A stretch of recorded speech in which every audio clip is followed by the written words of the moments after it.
es que Él es Dios. El hombre se ha encargado a lo largo de la historia, en ponerse por encima de lo que verdaderamente es. Las filosofías humanas de alta autoestima están dándole en la torre a las personas, porque al ponerse en un lugar que ellos imaginan que deben tener, se frustran cuando alguien no les da el trato que esperan, se frustran cuando alguien no les da lo que ellos necesitan cuando lo necesitan. Y el alto índice de suicidio y de depresión muestra que el hombre no está aceptando lo que es. Somos creación de Dios. Somos hechura de sus manos, fuimos planeados y estamos en este planeta para algo que Dios quiere, no para que tú cumplas tu propósito, no para que yo cumpla mi propósito, para que cumplamos el propósito de Dios. Entonces Dios a lo largo de la Sagrada Escritura insiste en decirle al hombre cuál es la posición del hombre y cuál es la posición de Dios. Estamos en un punto tan terrible que muchos quieren ordenarle a Dios, que Dios conceda el anhelo de tu corazón. Quiero ser rico, quiero tener dinero, quiero tener casa, quiero que me vaya bien, quiero que me sanes, quiero que me libres de problemas. Y como Dios no hace esto, el hombre se frustra porque Dios no cumple sus expectativas. Sin embargo, la verdad bíblica impresionante, asombrosa, nos dice y nos muestra el verdadero propósito de Dios para nosotros. Entonces Dios quiere que cambie nuestra mente y que empecemos a vivir conforme a lo que Él quiere para que se acabe, disminuya la maldad, disminuya el sufrimiento humano, porque es el hombre quien hace sufrir al hombre, porque es el hombre quien hace sufrir a la humanidad. Y para ello es necesario que entendamos el Evangelio y entendamos quién es Jesucristo. Hoy vamos a hablar de un tema que es un tema muy mencionado en las iglesias. El tema se llama perdón o rencor. Y vamos a entender algo. Muy bien. Y debemos también entender algo, escuchen. Dios no está obligado con nosotros en nada. Porque desde el momento que desobedecimos un mandamiento de Él, desde el momento que dijimos la primera mentira, desde el momento que hurtamos un par de aretes o nos quedamos con 5 pesitos, desde el momento que violamos una instrucción de Dios, en ese momento perdimos todo el derecho. ¿Se acuerdan de Adán y Eva? ¿Cuántos pecados cometieron Adán y Eva? 1. Le dijeron no coman de ese árbol y lo hicieron. ¿Y Dios qué hizo? Primero los sacó, les quitó el huerto, los castigó a Eva, castigó a Adán y maldijo la tierra por causa de Adán. No esperó Dios que cometan una desobediencia. Eso habla de lo estricto que es Dios, esto habla de la perfección de Dios, esto habla de que Dios es santo, es puro y es justo y no es compatible Dios con la mentira y no es compatible con la corrupción y no es compatible con el orgullo y no es compatible con la rebeldía ni con la desobediencia. Ahora nosotros, ¿cuántos pecados hemos cometido? Muchos. Y entonces debemos entender que Dios puede hacer lo que quiera con nosotros y a Él nadie lo va a castigar y nadie lo va a regañar. ¿Por qué? Porque la palabra de Dios dice que Él es el dueño de todo el universo. Él es el dueño de toda la tierra. De Jehová es la tierra y su plenitud. Todo lo que hay en la tierra de Dios. El sol, las estrellas, todo. Y los que vivimos en la tierra, las personas, también le pertenecemos. Así que si ahorita manda un rayo y nos quema, nadie lo va a regañar.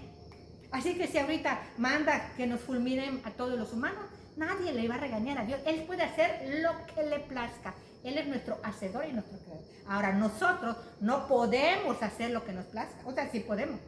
Pero si lo hacemos, Dios se aparta de nosotros y nos va a llevar a un lugar de tormento eterno. Eso que nos quede clarísimo, porque hay personas que se atreven a decir, es que Dios, ¿por qué? ¿Por qué? Porque es Dios, punto. Porque Él es Dios y punto. Bueno, vamos a ver, el tema se llama perdón o rencor. Vamos a leer un texto, Lucas 23, Karina, ayúdanos por favor. Lucas 23, versículo del 32 al 37. Pero recalcas luego el 34, por favor. Llevaban también con él a otros 2 que eran malhechores para ser muertos. Y cuando llegaron al lugar llamado de la Calavera, le crucificaron allí y a los malhechores, uno a la derecha y otro a la izquierda. Y Jesús decía, Padre, perdónalos porque no saben lo que hacen. Y repartieron entre sí sus vestidos, echando suertes. Y el pueblo estaba mirando, y aún los gobernantes se burlaban de él, diciendo, a otros salvó, sálvese a sí mismo, si este es el Cristo, el escogido de Dios. Los soldados también les escarnecían, acercándose y presentándole vinagre, y diciendo, si tú eres el rey de los judíos, sálvate a ti mismo. Lee otra vez el 34. Y Jesús decía, Padre, perdónalos, porque no saben lo que hacen. Amén. En esta porción que hemos leído, y podemos ver en el Evangelio de Mateo, capítulo 27, y en los otros evangelios, podemos ver el trato que se le dio a Jesucristo. El trato que se le dio a un hombre, escuchen, independientemente de quién es Cristo, era un hombre noble, sabido por todos, era un hombre justo, recto, inofensivo, y se le dio un trato terrible. Ahí podemos nosotros vislumbrar y entender el grado de maldad de una mente humana, porque tratar de esa manera a un hombre que nada malo había hecho, porque todos sabían de la fama de Jesús, de aquel que estaba colgado en el madero, que había hecho milagros, que había resucitado muertos, que había sanado leprosos, que había levantado paralíticos, que había devuelto la vista a los ciegos y que había ayudado a tanta gente, le había dado de comer. ¿Quién dijo, no, no hagan eso? Él me dio de comer, él me sanó. Nadie lo hizo, al menos de los que estaban presentes. Entonces podemos mirar ahí que hubo un trato demasiado cruel y despiadado. Y antes en el capítulo decía, ¿a quién quieren que soltemos? Está Barrabás y está Jesucristo. A Barrabás, cuando sabían que Barrabás sí era asesino. Y todos dijeron, ¿y qué haremos con Jesucristo? Crucifícalo, crucifícalo y crucifícalo. Entonces Jesús vivió injusticia, vivió rechazo, vivió burlas, vivió cosas terribles, sarcasmo, ridiculizaciones y todo aquello que quisieron los romanos. Todo lo que quisieron hacer con él, lo hicieron. ¿Qué fue lo que exclamó Jesucristo en ese momento? Clarito, 34. Padre, perdónalos, porque no saben lo que hacen. Y aquí hay algo importante. ¿Qué es lo que no sabían los agresores? ¿Acaso no sabían que no debemos agredir a alguien, que no debemos matar, que no debemos ser violentos? ¿Hay alguien que ignore eso? ¿Verdad que no? Y que no saben que el amor al prójimo, ¿cuánta gente dice el amor al prójimo, el amor al prójimo? Sabemos el mandamiento de Dios, el amor al prójimo. Entonces, estos hombres que agredieron a Cristo, sí sabían que no era correcto lo que iban a hacer. Poncio Pilato sabía que Cristo era inocente, Herodes sabía que Cristo era inocente, y la gente que estaba ahí sabían que Cristo era inocente. ¿Cuál fue el delito de Jesús? Lo que dijo. Porque dijo Jesús que iba a destruir el templo y que se hacía pasar por rey, desafiando al César. O que blasfemó porque dijo que era el Hijo de Dios. Qué bien tomaron en cuenta sus palabras. Porque ahorita si alguien dice, soy el hombre más rico del mundo, está bien, está loquito. Pero no, tomaron muy en cuenta las palabras de Cristo y lo usaron de pretexto, que por envidia lo mataron, y le hicieron lo que le hicieron. Ahora, acá lo importante es entender que Jesús expresa algo, Padre, perdónalos. Ahora bien, hay que entender el perdón. Escuchen, hermano. Nosotros hemos violado la ley de Dios muchas veces y de muchas maneras, a tal grado que Dios está enojado con todo el mundo, con todo el mundo. Hablamos de que Él un pecado y ya está enojado. Pero en su bondad, en su misericordia, decide una oportunidad inigualable para toda la humanidad, enviar a su Hijo Jesucristo. Y Dios determina en el Antiguo Testamento que sin derramamiento de sangre no hay perdón de pecados. Entonces Él decide, el Padre, el Hijo y el Espíritu Santo deciden por amor, porque no hay otra palabra, no hay otra razón, que Jesús venga y se convierta en un hombre para que pueda morir y para que pueda derramar su sangre, porque Jesús es Dios. Se tenía que convertir en humano para que pueda vertir su sangre, para que pueda ser derramada su sangre, y se tendría que convertir en humano para que pueda cumplir la ley. Entonces Dios decide conceder el perdón a la humanidad por medio exclusivamente de su Hijo Jesucristo, por medio de la muerte de cruz. Los que hemos estudiado el perdón sabemos que el perdón de pecados, que significa borrón de pecados, o que Dios pasa por alto nuestros pecados, son exclusivamente por medio de la sangre de Cristo. El requisito indispensable para que Dios pueda borrar nuestros pecados es que recibamos a Cristo como nuestro Salvador de almas, como nuestro libertador de pecados, que ese sacrificio en la cruz es lo único que Dios acepta como válido para que Él pueda borrar nuestros pecados. Pero para que eso ocurra, nosotros tenemos que reconocer nuestro pecado. Tenemos que confesar nuestro pecado. Tenemos que pedir el perdón de Dios. Tenemos que arrepentirnos de nuestro pecado. Y algo importante, tenemos que estar dispuestos a perdonar a los que pecan contra nosotros. ¿Entendimos esto? O sea, vuelvo a repetir. El requisito es recibir a Cristo porque Dios establece que solamente a través de Cristo, por eso se le llama Cristo, de la sangre de Cristo, Él accede a borrar nuestros pecados. El único que perdona pecados es Dios.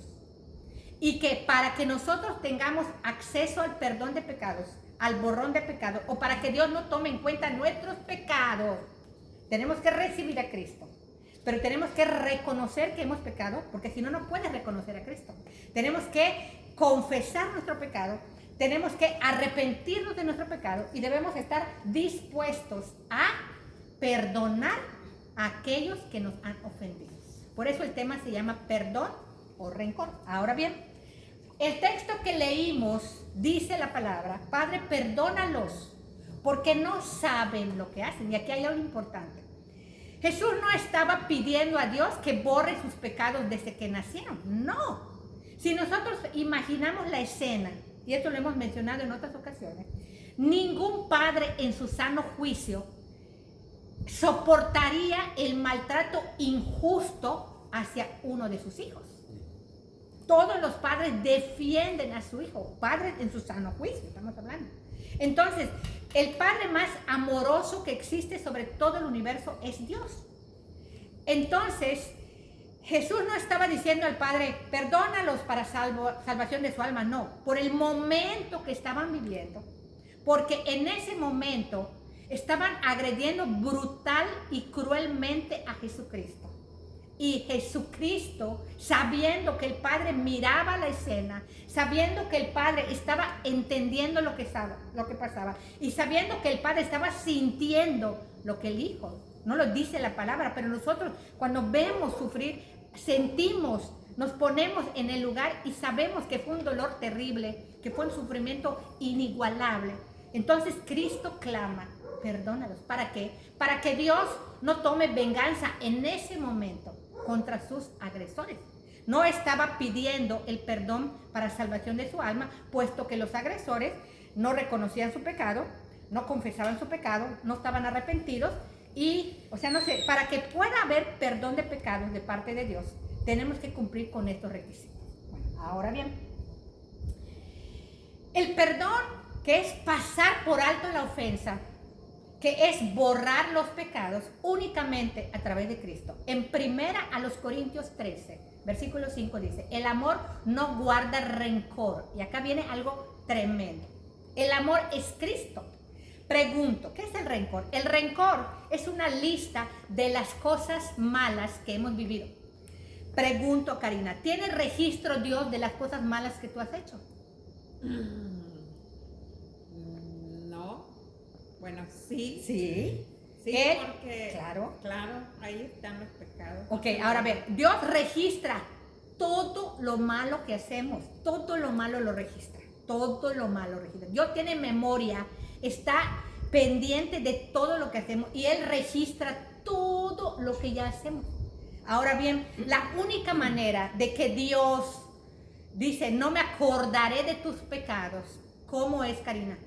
Pues reconociendo que Jesús los pagó en la cruz. Perfecto. La única manera, escuchen, que Dios borre nuestros pecados es que nosotros estemos conscientes que Dios castigó a Jesucristo en lugar de nosotros. Y yo he recibido a Cristo.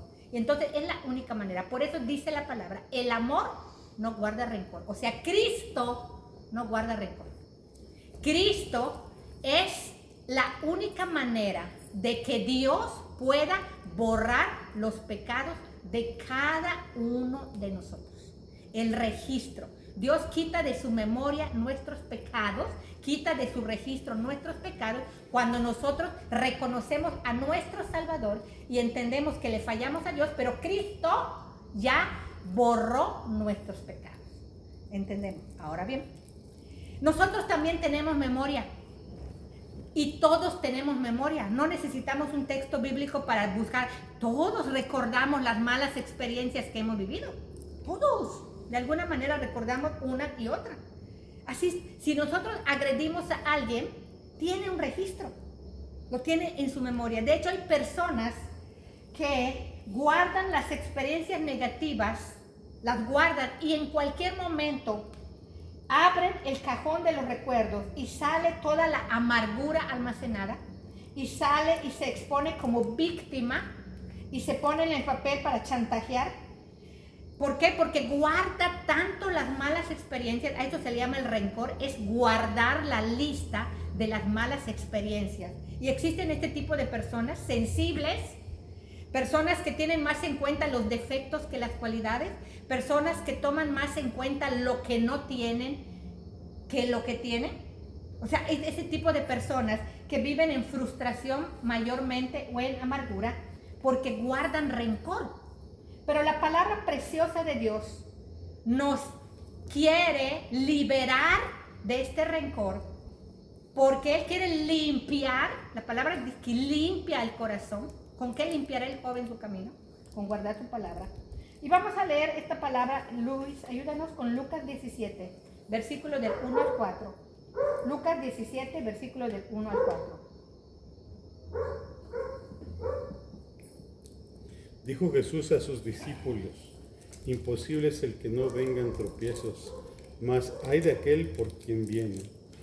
Mejor le fuera que se le atase el cuello con piedra de molino y se le arrojase al mar, que hacer tropezar a uno de estos pequeñitos.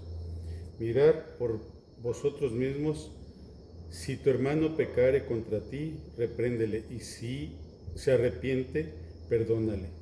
¿Hasta ahí? Hasta el 4.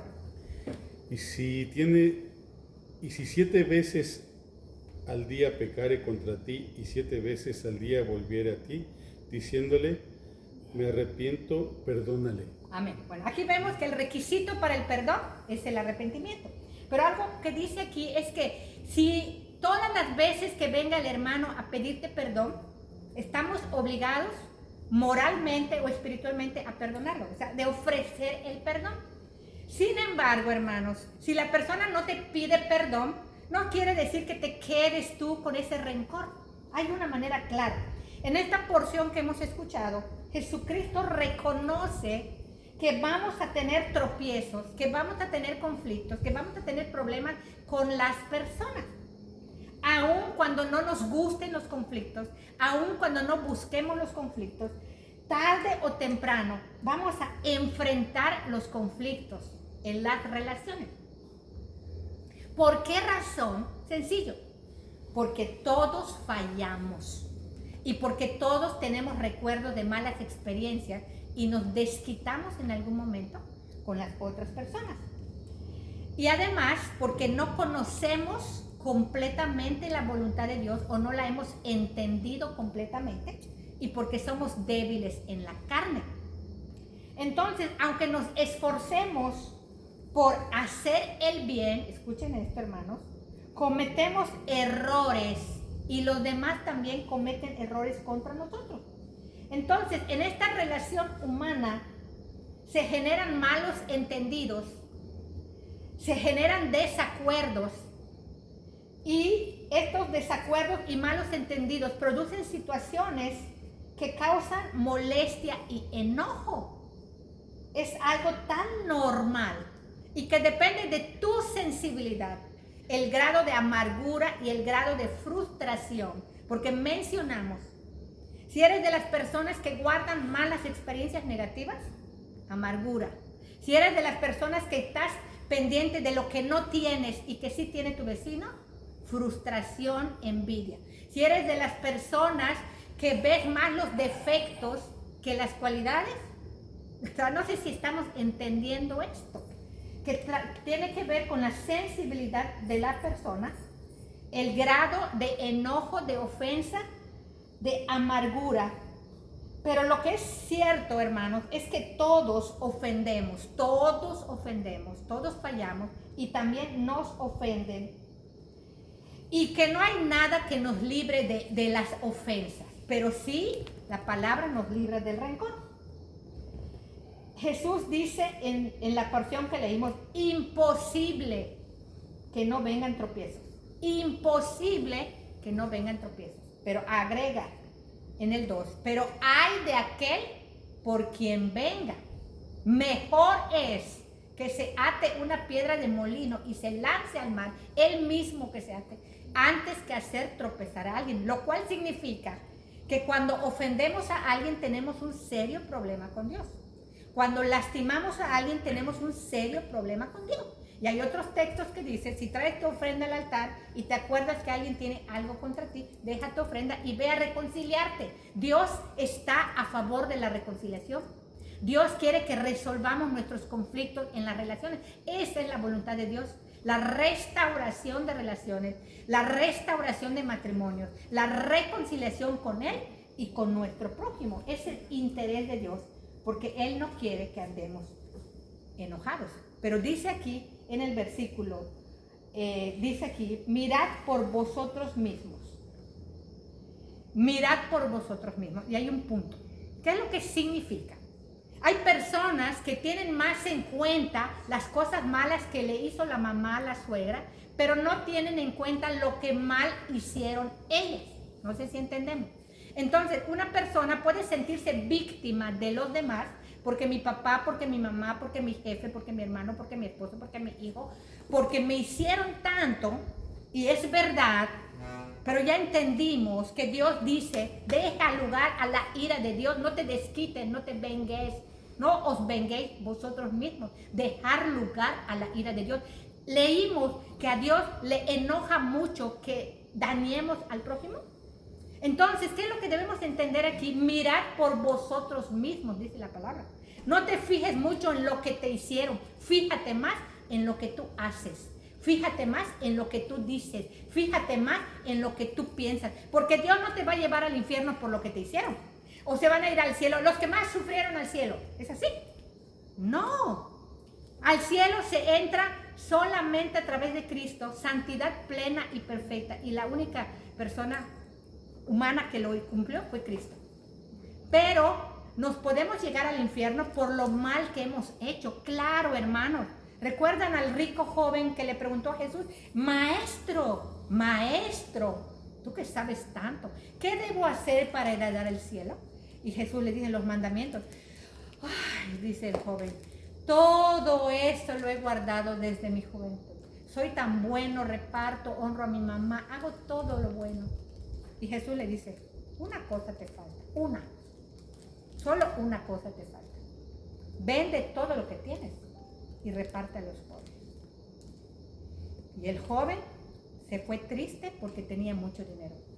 Iba a entrar al reino de los cielos, aunque ayudaba a gente. No, porque una cosa le faltaba. Estaba amando más la riqueza, estaba amando más el dinero que una instrucción de Cristo. Porque aquí viene lo interesante. Los cristianos seguimos la instrucción de Cristo. ¿Cuál instrucción le dio Jesús al rico? Vende todo y dárselo a los pobres. Y aquí iba a mostrar el amor a Cristo. ¿Se acuerdan de Abraham? ¿Qué le dijo Dios? Tráeme a tu hijo en sacrificio. ¿Estuvo dispuesto Abraham, sí o no? Sí, estuvo dispuesto. O sea, Dios quiere que mostremos nuestro amor hacia Él, que obedezcamos a sus instrucciones. Entonces, Jesús fue llamado maestro por el joven. Y él dice, le dices maestro a alguien, quiere decir que tú eres un alumno. El joven rico le preguntó, ¿qué haré para heredar el cielo? Vende. Le estaba pidiendo un consejo a un maestro. ¿Estuvo dispuesto a hacerlo? No. Entonces no iba a poder entrar al cielo. Ahora bien, cuando nosotros entendemos, hermanos, que Dios ofrece el perdón, acá hay algo grande. Cuando dice no saben lo que hacen, quien estaba en aquella cruz no era cualquier humano. Nada más y nada menos que el hijo único del dueño, oiga, del dueño del aire que respiras, del dueño del sol que te calienta, del dueño de la tierra que pisas, del dueño de tu vida, el que sustenta toda la vida animal, vegetal y humana en toda la faz de la tierra. El creador, tu creador, mi creador, el hijo de Dios. Por eso no era cualquier persona. Vemos aquí la templanza de Cristo y la paz de Cristo. Bienaventurados los pacificadores, porque serán hechos hijos de Dios. Entonces, hermanos, Jesús muestra un dominio propio. Jesús muestra un carácter de paciencia, de misericordia, porque esto es el perdón. ¿Saben qué es el perdón? El perdón es la gracia pura de Dios. El perdón es la misericordia pura, porque Dios no estaba obligado a borrar nuestros pecados. Y Jesús no estaba obligado a venir a cumplir la ley. Y tampoco estaba obligado a ofrecer su cuerpo para perdón de nuestros pecados. Entonces podemos decir que el perdón es un bálsamo, es un ungüento para el alma, es la misericordia pura de Dios. Y cuando tú estás dispuesto a perdonar, estás manifestando el amor de Dios. Cuando estamos dispuestos a perdonar, estamos manifestando la generosidad de Dios. Cuando estamos dispuestos a perdonar, estamos manifestando la gracia. ¿Por qué? Porque quien te lastimó no merece el perdón. ¡Claro! Porque a lo mejor lo hizo a propósito, no lo sé. O sea, nadie merece el perdón. Ahora bien, tienes tú la opción. Dice la palabra, deja lugar a la ira de Dios. Mía es la venganza, dice el Señor, yo pagaré. Horrenda cosa es caer en manos de un Dios vivo. Así que nos debe preocupar más, hermanos, a quienes hemos dañado, porque cuando estemos en la presencia de Dios, Dios no te va a preguntar quiénes te hicieron daño. Tiene su lista, Dios, sabe quiénes te han dañado, pero sí te va a preguntar a quiénes dañaste y a quienes no les pediste perdón o a quienes ofendiste y tú no has pagado por esa ofensa, a menos que recibas a Cristo. Eres libre de toda culpa. Entonces el perdón es liberación de la culpa. El perdón es liberación de esa carga tan grande de culpabilidad. Y es algo tan terrible cargar la culpa y el único que te libera es Cristo. Entonces el perdón es liberación de la culpa, es liberación del miedo, es liberación de la incertidumbre. El perdón es un regalo inmerecido, desde luego que es inmerecido. Pero el rencor, hermanos, ya no nos da tiempo de hablar mucho sobre el rencor. El rencor daña más a quien lo posee. Entonces, si te han dañado demasiado por muchas personas, y lo tienes muy presente, es momento que sueltes el rencor. Carnalmente no podemos, humanamente no podemos, pero tenemos el Espíritu de Cristo que no se ofende.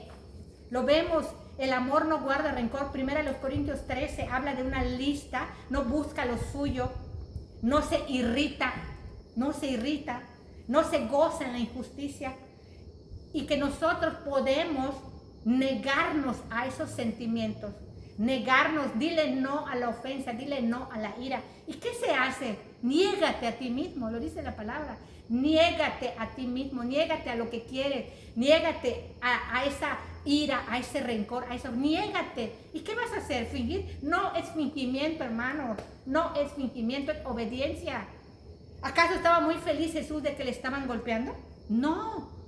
Pero él estaba pensando en el resultado de ese sacrificio. Entonces nosotros podemos no tomar en cuenta la ofensa y ver a la persona como si nada. Claro, como si nada. Porque Dios no quiere que te desquites. La única manera de parar la guerra es por medio del perdón. Por medio de entregarle a Dios, si la persona no te ha pedido perdón, por medio de entregarle a Dios este sentimiento, este daño que ya pasó. Ya no hay remedio, si ya lo viviste, ya te hicieron el daño, no se puede revertir, ya estuvo, ya se hizo.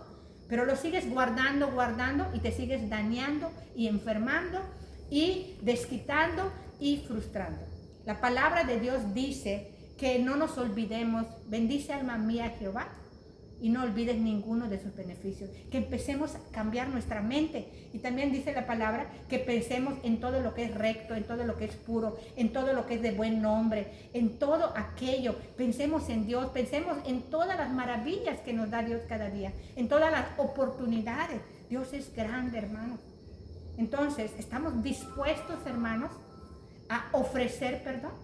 ¿Estamos dispuestos a perdonar a aquellas personas que tanto nos han dañado? Si estamos dispuestos, quiere decir que estamos listos para manifestar la gracia pura de Dios a quien no lo merece, porque de la misma manera que Cristo lo hizo con nosotros, nosotros estamos dispuestos a hacerlo con otros.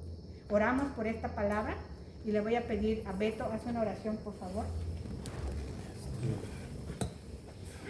Señor, gracias por esta noche, por esta palabra tan bella, Señor, que nos regalas día con día. Te pido, Señor, que nos des fuerza, sabiduría, Señor, para acercarnos más a ti, Señor, porque tu amor es grande y único. Te pido, Señor, que bendigas a toda mi familia y a los que nos encontramos en este momento, Señor.